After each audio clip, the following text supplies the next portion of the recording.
Hi, Pam people! So, ayan. I'm not feeling well pero bibigyan ko kayo ng update ngayon guys na mga succulents galing sa ating latest haul from Juselsons and Succulent de Amore. So, tanghali dito. Ayan. Sobrang init. Pero, nainitan talaga. Bago natin ng mga succulents from our latest unboxing. So, first natin guys ay itong ating Maria. Ayan. Ito yung Maria na galing kay Juselsons. So, ayan siya guys. And, nabigyan ko na to sila guys ng konting water. So, yung ating Angel's Finger. Parang baby's finger ata yung nalagay ko nito. Pero, Angel's Finger pala to guys. Ayan. Yung baby niya ay okay naman. At, ayan. Ayan lang yung mga dry leaves nila guys. Hindi ko pa sila tinatanggalan ng dry leaves. Pero ito, tinanggalan ko to kasi yung sa lower niya guys ay nagmamashi. Ayan o, nagaganyan siya. Iniinuman niya talaga. Mayroon na siyang roots. Ewan ko kung makikita sa cam natin. Hindi ko kasi masyadong makita sa cam natin kasi sobrang bright ng ano dito guys, init. Ayan, mayroon na siyang mga roots. May ikli. Ayan. Hayaan lang natin kasi dyan siya iinom. Ayan. So, yan si Mirin. Ang ating crown ball. Okay naman siya, guys. Yung ating Black Knight. Ayan. Yung baby ni Black Knight, guys, ay okay naman siya dun sa maliit natin na pot. Yung ating clay pot. Dun ko siya nilagay. So, ayan. Kunti lang naman, guys, yung dinilig ko sa kanila kasi kunti pa lang yung roots nila. So, ma-overwater sila kapag diniligan natin ng marami. And para din mas lalong dumami yung roots nila, kailangan nila ng konting basa sa kanilang soil. Ayan. Nainitan yung ating ano guys, Bill Gates. Ang ganda ni Bill Gates. Yung ating black rose na napakalaki. Ayan guys. So ganun pa rin yung color nila, hindi nagbabago. Ayan, kasi maganda yung sunlight natin ngayon guys. Though, medyo kumukilimlim and may kunting ambon minsan pero nainitan sila guys. Umiinit pa rin. So, ito yung ating variegated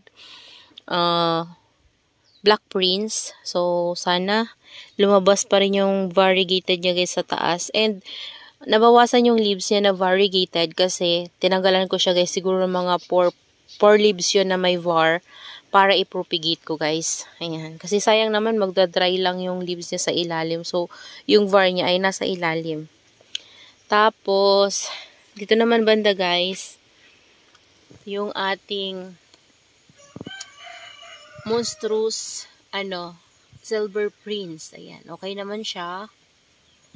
Ayan. Tapos, yung ating Love and War. Okay naman. Nadiligan ko na rin yan. Yung ating Casio, ayan, nainitan sila. Black Madiba. Tapos yung ating Crispate Beauty na isang pot. Tapos ito guys, nalaglag siya. Nilagay ko na lang dyan sa isang pot na yan. Dito yan siya guys, nagtitrail tapos nalaglag. So, nilagay ko na lang dyan. Ayan. Si Atomy. Ayan. Tapos, yung ating variegated Ring of Pearls. Ayan siya guys. Yan. So, medyo kumukulimlim. Tapos, bumabalik yung init. So, yan. Dito naman banda, guys, ay yung ating nakuhang freebie from, Succulent de Amore na 2 heads na Lindagine. Ayan. So, pinaghiwalay ko siya, guys. At, nasa rain or shine yung isa natin. Nilagay ko sa labas. Tapos, ito yung binigay sa akin na free ni Ma'am Hazel. Ayan. Si Opalina.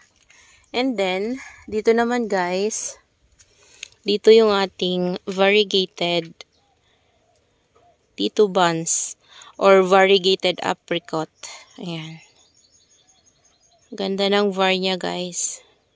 Okay naman sila. Ito hindi ko pa to dinidiligan kasi medyo chubby-chubby yung mga leaves nito and siya, variegated. So, medyo maselan ito guys kapag hindi pa talaga siya stable na lagi niyong mababasa. May possible siya na mag-rot. So, dapat stable na siya bago niyo siya bigyan ng maraming water. Lalo na kung nasa big pot. Ayan, nasa big pot kasi siya guys. Ayan, dito naman banda guys, ayan yung ating mga succulents na nasa small pots. Ayan, sila lang yung nasa small pots natin guys na mga succulents. So, dito yung ating Crispate Beauty. Ala guys, may water pa. So, sobrang init, baka ma-sunburn. Ayan. Yan yung isa natin na pot na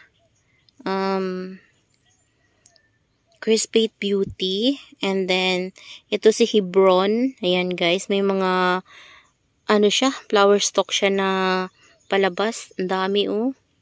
Ayan, pero yung color nila guys, ganun pa rin. Hindi nagbabago. Yung free sa akin ni ma'am na si Flambeau. Ayan. Tapos yung ating variegated na Gansu. May ano siya guys, oh, nafungus yung isang leaves niya. Pero naanuhan ko na to, na diligan ko to, inanuhan ko siya ng Tango and Detain. So, ayan. Kaya madungis yung kanyang mukha. Pero ayan siya, oh. Medyo naging visible na yung mga lining niya na pink. Ayan. Tapos, ito yung two heads na Fire Pellar from Ma'am Hazel. Tapos ito din, two heads. Pinag-iwalay ko kasi sila guys. Tapos yung ating Mina, ganun pa rin yung color niya guys. Hindi pa rin nagbabago. Tapos yung ating Black Bullet. Yan, tapos si Pine Rose. So, ayan sila. Ayan. Ang ganda nila guys tingnan, lalo na kung black-black pa no. Pero kapag stable na, matagal na sila dito sa atin guys, magbabago yung color niyan. Kasi dito sa atin ay mainit. So, parang sa sobrang init, hindi sila nagkakaroon ng color, namumutla sila guys. Ganun yung nangyayari sa kanila. Lalo na yung ating mga purples. Yung ano natin guys, mga purple delights dito sa rain or shine. Ayan, ganito lang yung natatanggap nilang sunlight kapag tanghali. Ayan, so tamang-tama lang sa kanila guys para hindi sila masunog. Yung ating pinasok ko yan eh. Tapos nilabas ko na naman siya kanina. Yan, pumunta ko dito kanina. Kasi nasasagi ko siya dun guys sa daanan. Wala na kasing madaanan dun. So, nilabas ko na lang siya dito.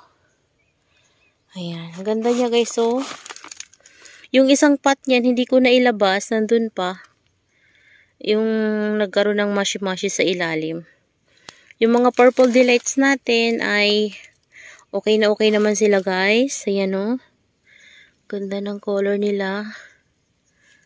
Ayan. Ganda nila guys. Grabe. Yung isang pot ko guys ng variegated dito banda. Ito variegated to. From Lipropa. Ito din Lipropa. Ito. From variegated. Pero tingnan nyo. Nawala na talaga. Ayan. Wala nang variegated na lumabas. Pero okay lang. Kasi merong lumalabas sa kanila guys na variegated kapag